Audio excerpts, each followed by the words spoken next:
स्त्रियां अपनी मांग में सिंदूर भरती हैं, उस सिंदूर का क्या महत्व है? महाराज जी क्या मार्गदर्शन कीजिए। मांग में सिंदूर इसलिए भरा जाता है क्योंकि माता सीता एक बार मांग भर रही थी। हनुमान जी ने पूछ दिया मांग क्यों भर रहे हैं, तो कह दिया माता सीता ने कि इससे हमारे पति की आयु लंबी होगी।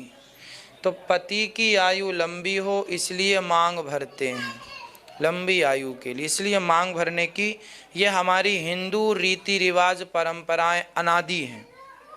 सुहागन स्त्री मांग भरती है, ये श्रृंगार है, 16 श्रृंगार में यह भी एक श्रृंगार है। तो ये श्रृंगार है, इसलिए ये परंपरा है, माता सीता भी भरती थी। शिवानंद यादव जी, राधे राधे महाराज जी, क्या मनुष्य पाप करने के बाद यदि गंगा स्नान कर ले तो क्या उसके पाप धुल जाते हैं? धुल तो जाते हैं, परंतु जब धुलते हैं जब आप गंगा स्नान करने के बाद फिर वो गलतियां ना करें। आपने पाप किए हैं बहुत सारे, गंगा नहा लो सारे धुल जाएंगे, पर शर्त है कि गंगा से निकलने के बाद दोबारा पाप ना हो। नहीं फिर साहब, फिर गंगा नहाने का पुण्य तो मिलेगा पर जो पाप हुए थे उसका दंड पहले भोगना पड़ेगा। यदि आप आगे से नहीं करते तो क्षमा है। भाई आपका ही बेटा आप एक गलती करे और कान पकड़ के सॉरी कहे तो बाप क्षमा कर देता है, माँ क्षमा कर देती है, पर वही गलती दोबारा कर ले तो बाप कहेगा क्षमा किया था अब नहीं करूँगा, मारेगा, अपने ढंग से काम करेगा। तो गलतियां एक बार क्षमा हैं, बार बार कहीं क्षमा नहीं है, ना भगवान के आगे ना बाप के आगे।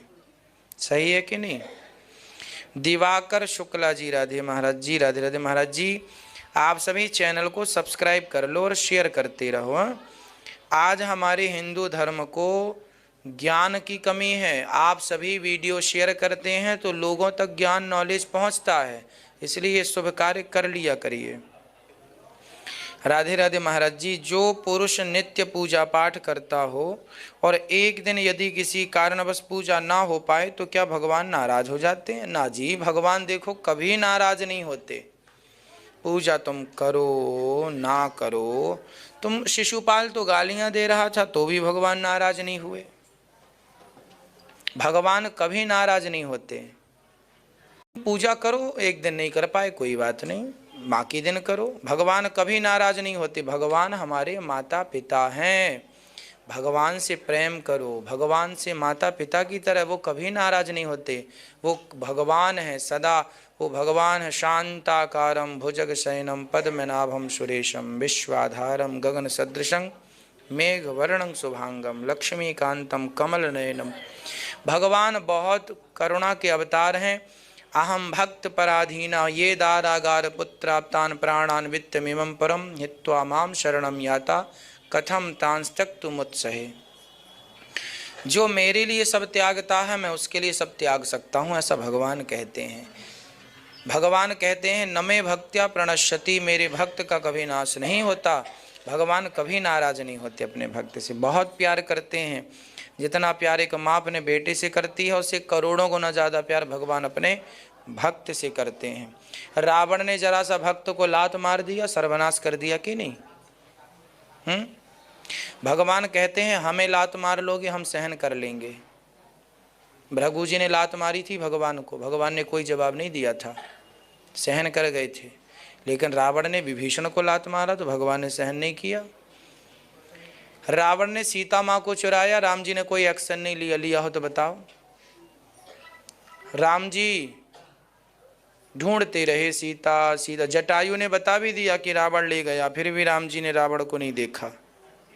सुग्रीव से मित्रता की, बाली को मारा, 4 महीने गुफा में गुजार दिए, फिर हनुमान जी को भेजे जाओ पता लगाओ। क्या राम जी को पता नहीं था कि रावण ले गया है?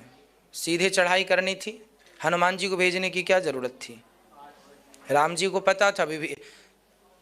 जटायु जी ने बता दिया था दक्षिण दिशा की तरफ लेके गया है, रावण था, तो रावण कहाँ रहता है राम जी को पता था।